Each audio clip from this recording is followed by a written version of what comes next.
சற்று முன்பு வரலாற்று சிறப்புமிக்க தீர்ப்பை நமது தமிழ்நாடு அரசு பெற்றுள்ளது.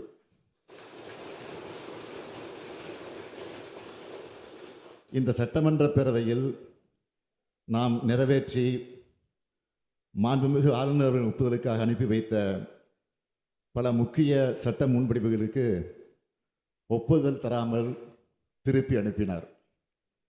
அந்த நிலையில் அவற்றை நாம் மீண்டும் இங்கே நிறைவேற்றி அனுப்பி வைத்தோம். இரண்டாவது முறை சட்டமன்ற பேரவை நிறைவேற்றிய சட்ட முன்வடிவுகளுக்கு மாண்புமிகு ஆளுநர் அவர்கள் ஒப்புதல் அளித்தே ஆக வேண்டும் என்று அரசியல் சட்டம் வரையறுத்திருந்த போதிலும் இவற்றுக்கு ஒப்புதல் அளிக்காமல் ஆளுநர் அவர்கள் காலம் தாழ்த்தி வந்ததோடு அதற்கு தனக்கு அதிகாரம் இருப்பதாகவும் தெரிவித்து வந்தார். இதனை எதிர்த்து தமிழ்நாடு அரசு மாண்புமிகு உச்சநீதிமன்றத்தில் வழக்கு தொடுத்ததில் தமிழ்நாடு அரசின் வாதத்தில் இருந்த நியாயத்தை ஏற்று மாண்புமிகு ஆளுநர் அவர்கள் நிறுத்தி வைத்திருந்தது சட்டவிரோதமானது என்றும்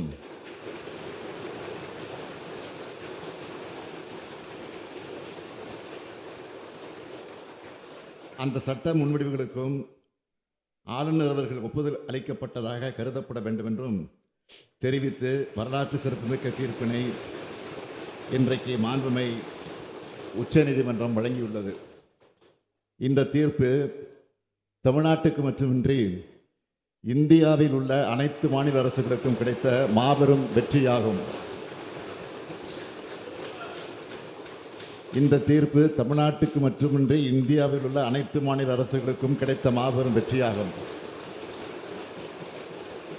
திராவிட முன்னேற்ற கழகத்தின் உயிர் கொள்கையான மாநில சுயாட்சி, மத்திய கூட்டாட்சி தத்துவம் ஆகியவற்றை நிலைநாட்டிட